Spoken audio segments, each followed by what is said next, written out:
Welcome to another episode of 365 Brothers. Today, we're speaking with a Long Beach native. He's a professional photographer. He is also a community activist, working diligently to provide opportunities to get young people from the throes of gang violence and into their purpose. This is a brother with heart.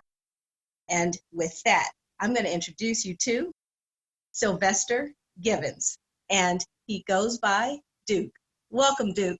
Hey, sister, how you doing? Thank you for having me. Oh, it's my pleasure.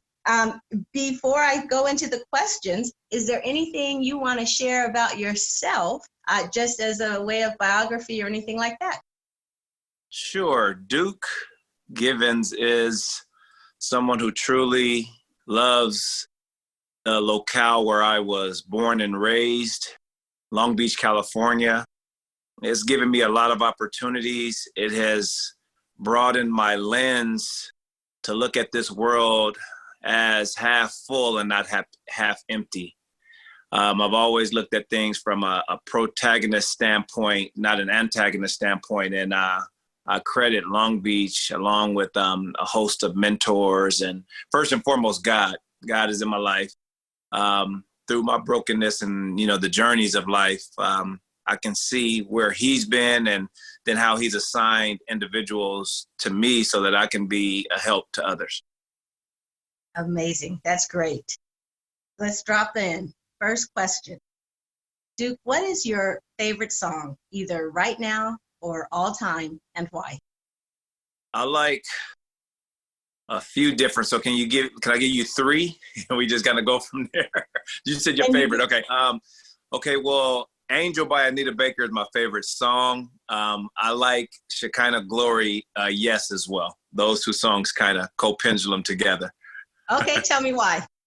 Anita has always been one of the ones in our culture and our experience that just always put that sultry, soulful oomph in everything. So when she released that, I was a young guy, but it's just kind of put butterflies in my stomach. So I just always loved that song.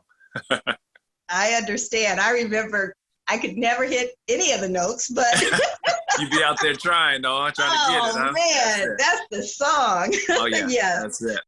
And the other? And Shekinah Glory, Yes.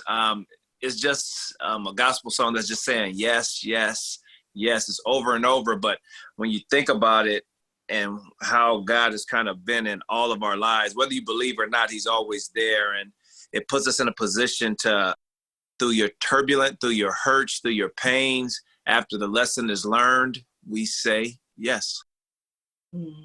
Great. Tell me about a favorite childhood memory. It is 1985, circa 1985. I played on a Pop Warner team for Long Beach Poly Cowboys, a host of amazing talent. I grew up with Snoop Dogg, and me and Snoop weren't the biggest guys on planet Earth. Me and him together weighed probably about 150 pounds soaking wet combined. But there was this one moment in a play where I was sitting on the bench. I didn't have a problem with it. I know I had guys that was better than me. Just kind of recognized my spot, but I made the team. But there was a play. We actually made it to the championship that year. And we were playing, I think the team was called Bell. And it was winding down. The game was winding down. And I got called to go in for defense. They had me playing as a receiver, but just so that they can, get the next individual together, they just called my name, Givens, number 00. You see me grabbing my helmet, my little skinny self running out on the field. And you hear the play going, but this moment is nostalgic to me because I remember as it was yesterday, he's calling the audible, the play, everything for me slowed down at that moment as everybody else is speeding up. But what wound up happening is they called a double reverse in this play. Everybody else got fooled in the play, but I just saw this whole thing transpiring. And when the pitch came for the double reverse, I ran with all my little skinny body into that boy's numbers and hit him with everything in me. And we was able to resecure the ball, get the play. We wind up winning that game. And that's what poly do, huh? When we get in, we get out. Kept pushing. So yeah, those moments, but in that double reverse, it's kind of like life. A lot of times in life, we're seeing things, whether it's media or a lot of different, the noise of life, and it's distracting us. So you don't see the double reverse of what's happening. So you got to be mindful to see that double reverse. So that's something that kind of stuck with me in life, so that I would hope, even though I don't know how to play the game of chess, I hope that I've learned chess a little bit in life, where instead of playing checkers all the time, you know, you can use a little wisdom and play a little chess. I love it. All right. You got it. Mm-hmm. So now I'm going to ask you about your accomplishments. And I asked this question in two parts. First part is if you would share an accomplishment that is significant to you personally. And then the second one is, what's an accomplishment that out in the world or out with others, that's the one they go, oh. There's a project, and it's actually my very first project. It'll answer 1 and 2. I created a Stop the Gang Violence calendar in 1995. And this project will probably go down historically as something that will be a historic document in the city of Long Beach, and become hopefully a lesson plan to others. You know, like in the early 80s, the gang experience for all of us, it went berserk when, you know, the introduction of cocaine came into our communities, and then guys started gang banging. So I just started seeing a lot of guys that I grew up with embracing that lifestyle. So they ultimately lost their lives or went to prison for a very long time.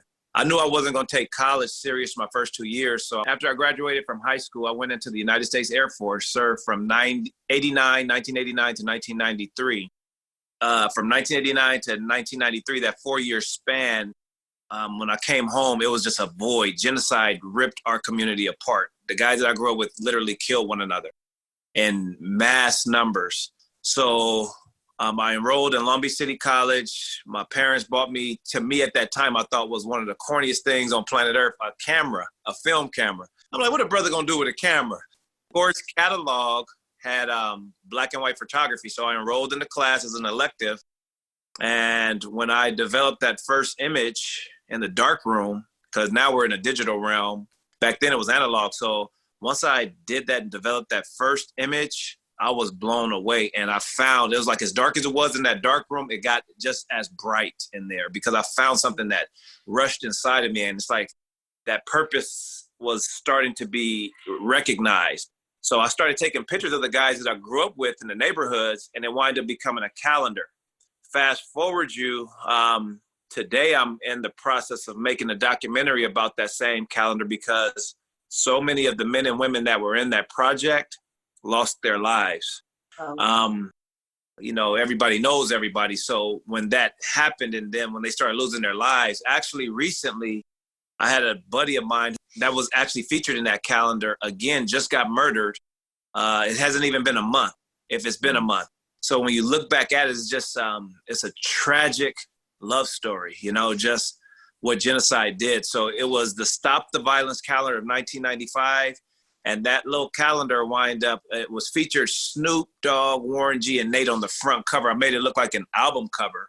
And then when you go inside, it would just take you on this powerful expression of why we should stop gang violence. And it became like a yearbook. It became like an obituary. It became so many things. It became just a part of our family. That was my big accomplishment, but because it's still relevant today and it's still going around the world today, I think that's why it could be a twofold to your question that you asked. Okay, got it. Yeah. Let's talk about words. What is your favorite quote, saying, metaphor, or book? Favorite saying? Muhammad Ali said it. It was the most simple poem, but it was the most profound. You ready? Yes. Me, we. That's it. And what is it about that? We all are our brothers and sisters' keeper. We all pay our rent on planet Earth by helping one another. We can't let no one fall by the wayside. Even though we know we'll always have the poor with us, we know we'll always have the destitute, that mindset, the underclass. I've heard the term third world. Live on one planet, sister. And everybody on planet Earth has been gifted with creativities. Everybody on planet Earth has been gifted with so many different types of things that we can all learn from. I was watching Animal Planet with my son the other day, and there's places on the planet. I'm like, man, can you believe like what we just saw? Like a bird that had so many colors, and then it was actually setting up its courtship for a female bird, right? So he cleaned the whole area up, and then he started dancing for her. I'm like, bruh, got game. So pendulum to the human beings, you know, like I said, however do you look at us? Do you look at us as, you know, we all hateful, we all wicked, we all no good from an antagonistic standpoint? I look at it as, you know, and I understand, we know we got some horrible people, you know what I'm saying? We just people choose, you know, we've even been horrible to some degrees. But I like to look at the concept of the human being created by the creator is amazing. And culturally, you know, there's different experiences from everybody. So if you can look at them all and see, you know, if we webbed it all together, man, if everybody worked together, would AIDS be here? Would cancer be here? Would sickness? You know, would there really be homeless? You know, so if we could look at it from that perspective with that lens, I just think that, you know, it would be a different perspective. Yeah. But a lot of things that are taught, you know, and hate is taught, you know what I'm saying? Division, separation, just the natural man is taught.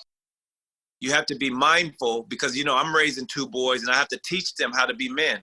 I got to teach them how to respect fellow man. And when I say fellow man, that includes women, of course. I have to teach them how to be providers when they become, you know, parents one day. I have to teach them how to respect. I'm not going to use the term the system, but I got to teach them to respect the system, if you can understand what I'm saying. You got to understand how you learn, you know, the law, I served in the military. I understand order, you know, so I understand rank and file. You know, I understand that, you know, you got to work. I understand that you got to be on time. That's important, huh? Yeah. One of my old sergeants told me, if you're early, you're on time. If you're on time, you're late.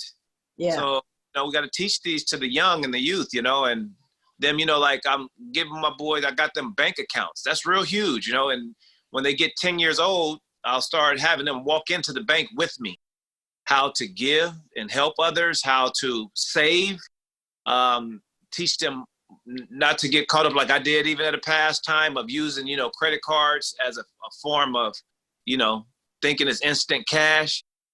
The value of what you said, I just want to say for listeners who are just discovering this podcast, episode 3, like hones in on the value of what you're talking about and life insurance and money management. And then earlier when you talked about how each person has, we all have something unique given to us to give to the world. I do get with this idea of each person having a particular vibration, you know? And when you were talking, all of a sudden I was like, oh my gosh, like I heard it like it would be music, that even though we can't hear what it sounds like, the discordant harmony that is hatred, and when we are not fully self-expressed, that the other side of that is if every human being on the planet had the opportunity to be fully self-expressed, I don't know what that would sound like, but I bet in heaven it would sound like the greatest orchestra in the universe. Amen. You know? Amen. Yeah. I totally agree with that 100%. I did a short film 1 and 2, and it's called Piano. And it was based on, you know, it's based on a concept of I'm having a dream. And in that dream, I'm waking up and the world is in chaos. But then I keep seeing these keys of a piano, and it's showing like black folk and white folk, if just what you just said. So it's like, that lets you know that, you know, all of us kind of are on a similar thought process about the harmony of the human beings working together. And I said that when we work together, it's like a beautiful, beautiful melody being played. But then I'm waking up, or am I asleep because I'm seeing the TV and then the world is in chaos. But then I'm falling asleep and then everything is fine. And then I'm awake and everything is fine. And I'm falling asleep and it's in chaos. So I don't know whether I'm in chaos, or I don't know whether I am awake or sleep. And that's, are we eyes wide shut in this world? Are we eyes wide open? Are we seeing what's happening before us, you know? And with Yeah, that, that's what those shorts were representative of. So it just kind of pendulums off of what you just said. that's awesome. I will definitely include a link to that. Okay, thank you. Mm-hmm. Next, what is a person, moment, or conversation that either changed the trajectory of your life or had a significant influence on your life? I went to the mountains. Went to the mountains with some brothers one time, and Marco is Latin, Dan Butler and his brother Tom and Dane and Jarrett are white, and you got brother Duke on board. So a black man, white man, and a Latin man go up into the mountains. We wind up having a moment and an experience in life that will forever change all of our lives. I ain't never really been to the mountains and doing all that outback camping stuff too, you know what I'm saying? So this was a new experience. So with me, my antennas is up, but I just trust the process. I'm going up there with these guys. I'm like, I better come back, you know what I'm saying? So, in that room, I'm nervous. I'm like, what's going on? But as we get up there, we just had such an amazing time to be in the elements of nature and to see how vulnerable and small we are, but then to see how big we wind up becoming because of this experience. We were up there for like 4 or 5 days, but we trekked up the side of the mountain, came up to the top, we camped. I think there was the 4th day. We were still trekking through these mountains, and me and Brother Butler were sitting on this ledge of this side of this cliff, but it had like this water stream off the side of it coming off, right? And Marco was kind of near us, the Latin brother, and then Brother Butler's actual biological brother, Tom, he was walking, but I don't know if he kind of realized that he was getting close to the edge where that stream was, and his feet got wet and he slipped. And it was another one of those moments, like when I was young, like everything slowed down and I kind of seen it happening. And as he's before his butt even hit the ground, I knew and I discerned what was happening. So I ran to go help him. And as I was running to help him, Marco saw what was going on and he ran to help me, and Brother Butler ran to help Marco. So we made a human chain and saved Brother Butler's brother, Tom. I call him Uncle Tom. So when I hear, people use that slang term or that derogatory term, Uncle Tom, I kind of chuckle inside because we saved Uncle Tom's life. Wow. He almost fell off the side of a mountain. And in that moment, I had one of those epiphanies that if we all just make a human chain, we're going to be all right. Yeah. If we don't, we all going off the ledge. Yeah. So that is one of those other experiences that really, tied in to say, if we grab on one another, we're going to be all right. And I just want to add this in. Before we started this interview, you shared that you are in the process of adopting another young man. Yes, actually, it's already happened. It has happened. It's just been a lot with the paperwork, and it's an example of you doing what you're saying. You are creating a human chain. You are reaching out. Thank you. Thank you. That's awesome. It's interesting that when someone gives you an award or gives you an acknowledgement of praise, I say thank you humbly because I know because it's not really me praiseworthy. It's just the fact that I answered that call in my inner man that knows to say, you know what, pull these babies out of these dire situations and change their trajectory. Yeah. What is a moment or event that highlights or puts a spotlight on your experience as a Black man in America? I did have an experience where I've dealt with a particular individual that pulled me over. It was an officer. I have a business P.O. box that I was handling some business, and got in my car and I pulled off, and then I got pulled over.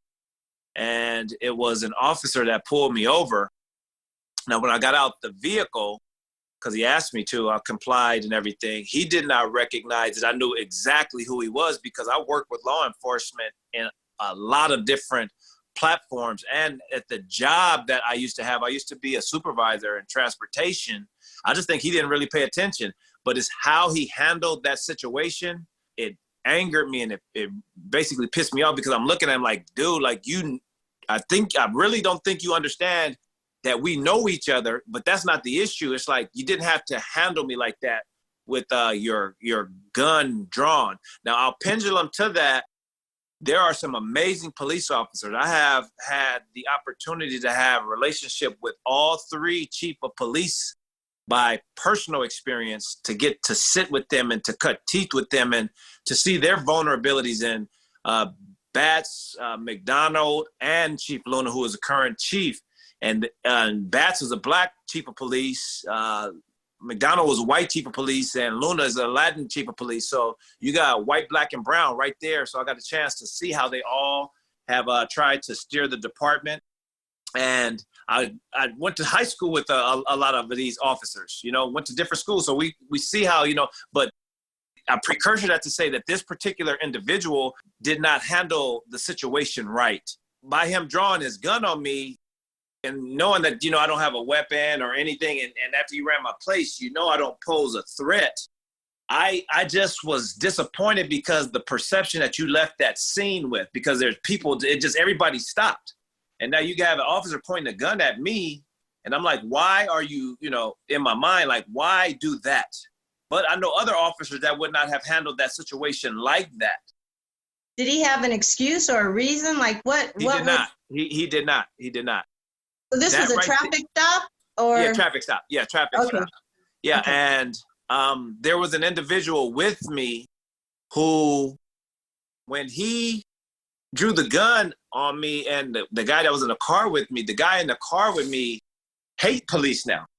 With me, I looked at it as, only thing I was disappointed with, like, man, you could have handled this better. Like, you created a scene in a movie that people's mind is recording, that by seeing me, you drawing a gun on me. So other people who may not know me, they may run across me one day and say, you know what? That's that guy that the cop drawed a pistol on. Now I'm a criminal. I've never been arrested. My dad raised me to respect the law. My dad and human beings. So with that, I'm like, dude, like, talk to me, communicate with me in a way where you don't have to create that atmosphere. Now, there's sometimes, and I've been in, worked in situations where you have to put people in submission. I understand that. I understand, that you got some people that have mental illness. You got some people that are just straight violent. But if there's not a threat being posed, don't put the scenario or make the stage of this scene that just played out, recording people's mind that me or, individuals that look like me have to be dealt with in a scene like that, if that makes sense to answer your question. It does. It does. We watched George Floyd have a knee in his neck. You know what I'm saying? And what has happened is, during a pandemic, nobody was watching golf. Nobody was watching basketball. Nobody was really at work. We all was at home when we witnessed that. It bared witness that there has to be certain change. And it's not even a black or white issue in that. It's just the we issue again. It's we are our brother's keeper. And I just want to extend to law enforcement, you guys are our brothers. You guys got to keep us. You got to protect us. You got to serve us. Are we on a self-destruct mission? Is that the design? Or are we going to live out, showing that, this can be a great nation? This nation has a gumbo of people of all walks of life that are amazing. Like I said, then it's got to take those, and to answer your question about law enforcement, even in other, first response situations, when I was in the military, we self-checked our brothers if they were out of pocket. Yeah. Same thing, it's just got to be in a standpoint where if I love you and I see the light is red, that even means for policies. I'm not talking about the physical light. I'm using that analogy where, you know what your people doing. Mm-hmm. Help your brother. Don't let him go down that road to mess it up for you. Don't mess it up for your pensions that are coming. I'm hearing the term now saying defund the police. Law enforcement is needed because we are lawless to some degree in this society. But don't allow those who've been called to protect us to become lawless. Yeah. Let's get on both sides of the spectrum, and then we all work together, this thing together for good, Yeah. The question that follows it is, have you had any interactions with law enforcement, which you answered that one Yes. alongside it. So given that you answered both, is there any other, and you can say no, but is there any other moment or event that highlights or signifies your experience as a Black man? After that situation happened with me and that officer, Game Don't Change, the documentary that I had, was based on a 4-part. It was based on a family. It was based on a sports component. It was based on what happens if you allow yourself to get involved in the street life, and then the spiritual component. There was a little small film festival that came to Long Beach, took place in the August of 2013. The documentary was shown at Long Beach Poly. I went to Long Beach Poly. So imagine that, the joy I felt being able to show my film hosted at the high school in my great alma mater. You know, Poly, we go hard in the paint. Come on now. Come on. I know. I'm going to have you clapping in a minute. Look, I'm a Lakewood Lancer. Oh, yeah, you are. But you got love for Poly, though. You know that. You know I do. You know, yeah, my whole family. That's it. The whole family came through. Poly is like the Queen Mary. You know what I'm saying? It's like it's recognized on planet Earth. So we're going to roll with it. But that experience was this. The chief of police at that time was Jim McDonald. We had both sides of the guys who lived that street life experience, I just put it like that, and law enforcement all came together on a hot summer day in August and watched the Game Don't Change together. Mm-hmm. Imagine that. It wasn't no police jumping on people they look at as gang members. It wasn't no people in my neighborhood calling the police, out their names. Everybody had a moment to exhale and watch a film. I just wanted to take everybody to the movies. And it worked out. That is great. And I've seen that, The Game Don't Change, and it's good. Yeah. Which brings me to, if the United States were a woman, what would you say to her? Can I ask you what kind of woman? Yeah, she can be a lover, mother, friend, wife, stranger, fool, neighbor. Okay. If United States was a homeless woman, I would say, sister, I got your back. If the United States was my wife, I would say, honey, I'm going to try to do better. If the United States was my little sister, I would let her know that I am your umbrella of protection. If the United States was a woman who could not stand my guts, I would say to her, it's all right. But we need to come to and have a very serious conversation, because United States, me, we. Got that. Okay. And I also hear in your answer the fact that you did choose to address her as sister, and these different relationships. It points to the complexity of the relationship. So yes. Oh yeah, it's a cold relationship we in out here. I try to tell my little brothers, which people used to call me an L7 coming up. You know that term, that little I L7 forget it. L7 mean you a square. A square, that's right. Oh yeah, Rick James. Yeah. Yeah, a square. And I ran into one of my partners I grew up with. He said, Duke, a L7 is the best thing going nowadays. He said, boy, you got some good credit, don't you? But with that said, I teach my sons, I call when we go and meet people. I don't have him call him a police officer or a fireman or a teacher or just professionals. I have him call them uncle or aunt, because I'm trying to show my children that this community that we live, these are your family. You know, you got to use wisdom, like just not go for the candy type thing. But when you can look at a man as an uncle or a sister or a brother, your mindset and your thought process is different about that human being. Instead of you black, you white, you brown, you red, you yellow. That is my brother. That is my sister. And with that, that can look at that lens like a protagonist and not an antagonist. Well, that segues right into the next one, which is, so Duke, what is love to you? Love is one of the hardest things that can be attained if you don't try, one of the easiest things if you do. It's used in so many different types of ways, that word love.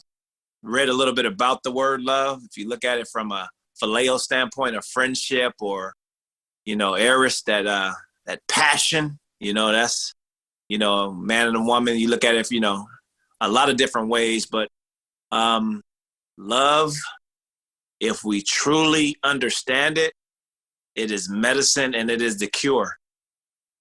Got it. Is there anything about you that we haven't covered, that hasn't come up in this conversation, that challenges any of the stereotypes that exist about Black men? We talked about fatherhood. My wife wasn't able to conceive children, so we adopted both of our children. And a lot of people would look at us as just a great, smiling, happy family. So when you see me, a lot on social media, I wear a smile a lot. But sometimes we have those moments that are not smile worthy. You know what I'm saying? And I have a hurt and a pain through certain questions, the why did this happen to me type experience. My mom and dad split when I was very young. And to speak about that, something that they don't know is I was raised by my father. That's unheard of where I come from in a lot of regards. So this man decided with all that's in him, he's going to raise his son hell or high water. And all the guys that I grew up with, their dads went to prison because of whatever, the drug experience, whatever. So they were left without that experience. And I'm thankful. And I love my mom too but for her to allow him, hear me, allow him to raise me. She had enough foresight to understand that even though they did not work out, my outcome would fare me well with him because, first and foremost, his love for me, and secondly, his protection of me. And I grew up on 21st Street in Long Beach. That right there, in the times I grew up in the 80s, it was a 95 to 98% rate that, you was going to join, these groups. By groups, you mean gangs? Yes, yeah. But I like to try to start changing the dialogue with that, because as I speak to young men, I want them to start understanding that who categorizes the gang, who implements it. Because if we look right now, the fight and the divide of just even in the media, if you look at Fox News and if you look at MSNBC or CNN, the narrative and the direction is different. So in my mind, you're creating a thought process so that these people going to believe something. And then when I look at the other media outlet, then those people going to believe something. So then we got gangs of people fighting with their thought process. So hold on. For listeners who do not know, there are these two more, I would say, I don't even know the proper term, but alliances of gangs. You got Bloods and Crips, right? Yes. And it's blue and red. And I'm like, all of a sudden, as you're talking, Republicans I'm like, and Democrats. We banging. Whoa! We banging. Tie it all together. And these are just people with thought processes who chose. So same thing applies to everybody, from the church to politics to the employment, all across the board. So when I look at things, I look at them from a standpoint of a different perspective and a different lens, being a photographer and a filmmaker. What are you trying to convey to me by showing me this? What type of emotion are you trying to get out of me? And I think we as the mass, the collective, we get it now. We can see what's going on. Okay. And then I interrupted you. So you were saying the 95% and the impact of your dad. I want to let you have a chance to finish that thought. By him doing that, it showed and set an example for me. So my dad went to poly, I went to poly. My dad wound up joining the Army, and I joined the Air Force. My dad came home, went to City College. I came home, went to City College. My dad worked at Manhattan Meat Company on Anaheim and probably around Walnut area at the time. And I worked at Long Beach Transit, was on Anaheim and Cherry. My dad bought a house with his VA loan. I bought a house with my VA loan. Unbeknownst to me and him, I was following his footsteps in his journey. So as you look at this picture, he set an example, and his actions in his life allowed me to follow an example where I'm a homeowner. I have children that, get to go to their room and do their homework at their desk in their room, and create their little space. I like to credit and give my dad props too. My dad was and I said was because he's retired, but he's not, he's still here. He's still with us. He worked a job for 30 years, but when they gave him his work pen, it said 40 years. Why would you think it said 40 years and he only worked there 30 years? Answer that for me. Why do you think? The amount of overtime that he did? Speak on it. So he didn't even understand and realize that he worked 10 years additional in overtime in a 30-year span. So imagine what that means. You're not going, and my dad don't care about no new car. He ain't never worked. Pop's the type that be at Home Depot with some dress shoes on and some sweatpants. You already know that country type. My dad Oklahoma country boy, but dad is, loved by, if you want to use the term, gang members, civic leaders, everybody. Pop Givens is one of those, community dads, His house was a city of refuge for those who, needed a place to come and speak and vent to him, And I had a chance to have a father like that. And that right there, of course, God saved my soul, but that right there is the example that I had that gave me an understanding to help save me through that gang experience. He was bigger than the gang. Yeah, that's so awesome. The father is important, very important. To answer that question, yes, he is. And because I had one and I have one, he didn't even have to whoop me that much in life. He just gave me a look that I just knew to, straighten up and fly right. You bring back memories. My grandmother used to say that one. Oh, yeah. Put something on me that the doctor can't get off of me. Those things. That's it, huh? So last question is, now that you have participated in this conversation, and what, if anything, did you get from your participation? Anything that you see differently, newly, or that you're taking away from this conversation? I first can say, look at me, I'm patting my shoulder. Kudos to you for putting a platform like this together. I know this is not a fly-by-night type of situation that you're doing. I think you're setting yourself up to be one of the keepers of the narrative from a perspective to teach the masses. So God bless you in your journey. I like this setting. I hope that I answered your questions clearly and so that the viewers can understand where old brother Duke is coming from through my experience. I had an experience in life that would give me the lens of protagonist. I just keep, expounding upon that. My dad said something, and I'll share this with you in closing. He said, when you are 20 and make a mistake, you lose 5 years. When you're 25 and make a mistake, you lose 10 years. When you're 30 and make a mistake, you lose 15 years. And when you're 40 and make a mistake, it's all over. Meaning you don't have the time to get back the time. So say you had bought a house or a life experience and something happened in your 20s, you got time to recover. Not saying that, because I've got friends that are coming back from prison in their 40s and near 50s, but look at from 50 to 60 or 65, you got a 15-year window to try to get back on your feet, but the system and just the thing that you've experienced in that other time that was taken from you, you don't have the time to get back. So I'd like to leave the viewer and public, when they see this, try to do the best you can and enjoy the time, be constructive with the time, be purposeful with your time, allow your gift mix to be used in your time to help others. Yeah, thank you. Well, you're welcome. I think that, again, you're saying what you're doing. So I acknowledge you for being someone who is in service of others. Thank you Thank again. you. And I'll leave you with this. My youngest son, he learned to put his big words together. I appreciate it. I love it. That's staying in. That's staying in. Thank you for listening. As you can hear, you do not want to miss any of these brothers. Make sure you subscribe.